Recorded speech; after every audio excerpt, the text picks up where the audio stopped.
Good evening, everyone. Sarah Allison here from Lincoln, UK. I hope you're all well on this bit wet and miserable Wednesday here in the UK. Today I wanted to talk to you about self-sabotage. And I think it's something we're probably all guilty of from time to time, whether it be in business or in relationships or in life in general. And how do we overcome that? And what do I mean by self-sabotage to start off with? Well, what I mean is that we say that we want certain things. Like we say we want, I'm going to use relationships as an example. We say we want a relationship and we want it X, Y, and Z. But we refuse to let people get close to us. Or we don't go out and meet people. Or we find fault with either ourselves or someone else really easily. And that's kind of what I mean by self-sabotage, because there's no external reason for that. You yourself are creating those issues. And normally it is because of some underlying belief that you have about yourself. So how does this affect business? So you probably, if you've started network marketing or trying to build a business online, you've probably said that you want to achieve success. You want to achieve X, Y, and Z. You have set goals. But it may be that actually you're sabotaging yourself by not doing the things that you need to do, by letting fear hold you back. Hi, Charlotte. Lovely to see you. And hi, Debbie, as well. Sorry, didn't mean to miss you out.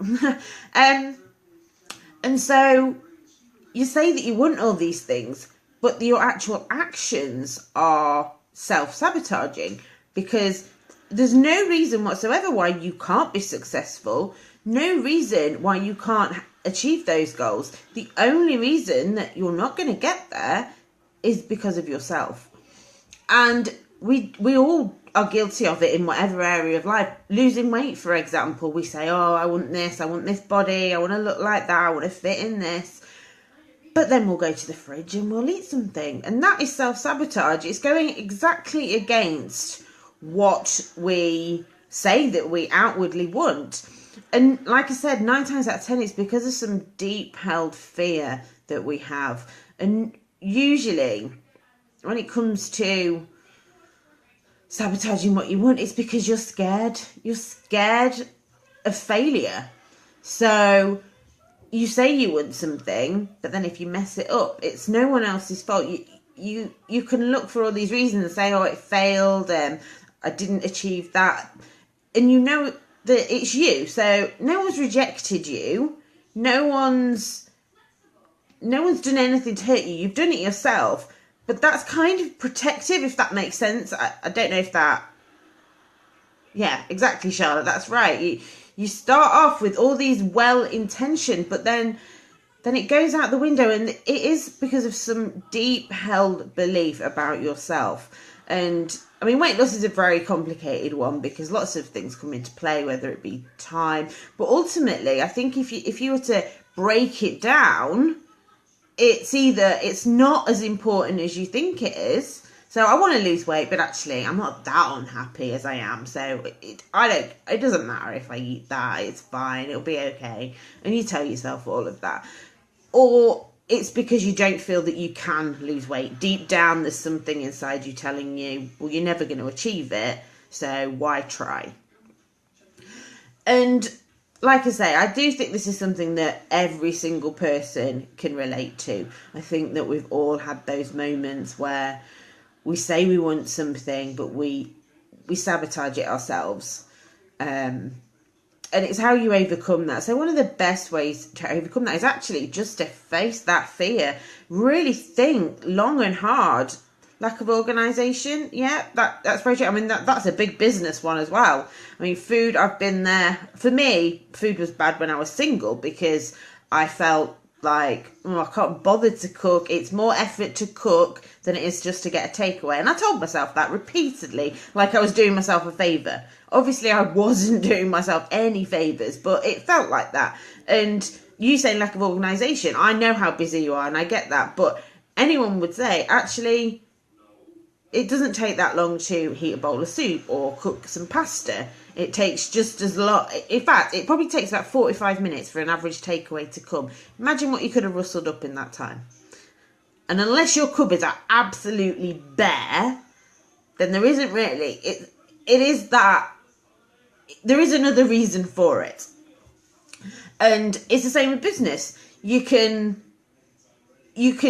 be saying, everyone says video is very powerful. Video is great at speaking to your audience, and it is. It's amazing. I'm kind of having a one-to-one with you now, and we're miles and miles apart, and that's really powerful. And you get to know me, you get to know what I sound like, and when you do it for your audience, they get the same feedback. But there's a lot of people out there that will tell themselves, oh no, I can't do video because my hair isn't done, or I just don't have the time, or there's this reason and there's that reason.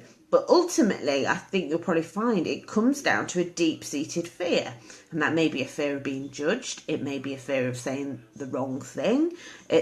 Whatever it is, it comes down to some kind of internal belief.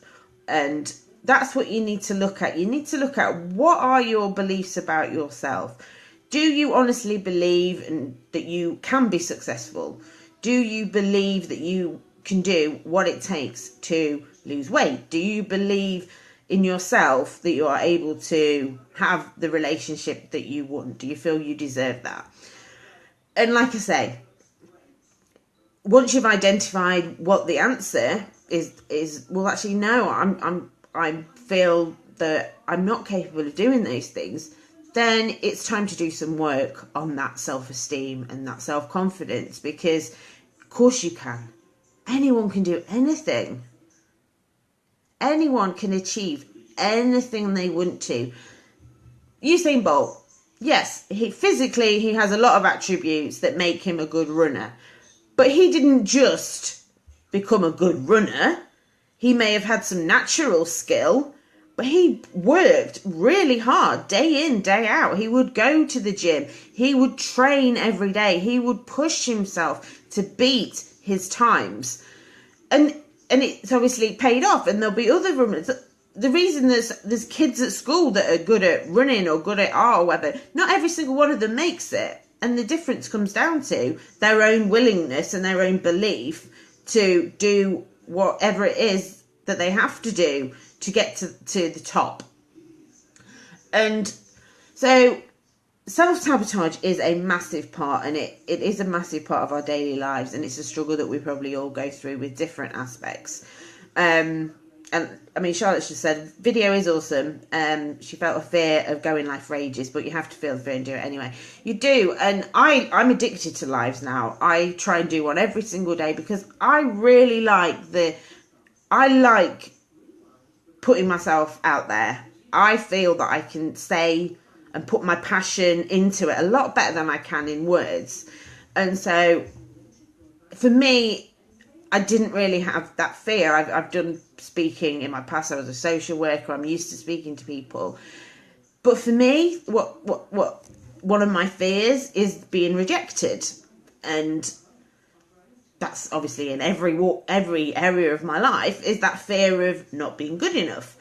And so it takes confidence. It takes saying, you know what, you might get rejected, but you're going to have to do it anyway. Because if you don't and you lock yourself away, you're not going to achieve anything. If you don't push yourself, you're not going to achieve it anyway, and you're going to be miserable. So you might as well push yourself a little bit harder and give it a go. And if you fail, you learn from it, but you've done it. I love Mark Twain saying, which I would rather, how does it go now? Typically, I just forgot that you regret more the things that you don't do rather than the things that you do. And I would much rather go through life and look back and think, oh, that was a bit of a mistake, I shouldn't have done that, than look back and think, oh, if only I'd done that, things would be so different.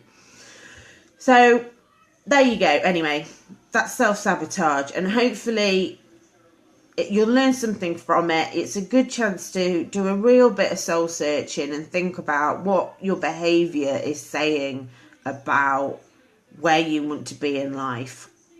And like I said, this isn't just about network marketing or online marketing. This is in any aspect of your life. If you say you want something, but you find that your actions aren't matching up to that, you need to take a look and get to the bottom of why that is. Why is it that you are ruining your own chance of happiness and success? So I hope you found that useful. Enjoy the rest of your day. If you're watching this on my YouTube channel or other social media, please do click to subscribe. And for those of you that have watched, Charlotte, Carly and Debbie, I really appreciate you being here live. And have a great day. Take care.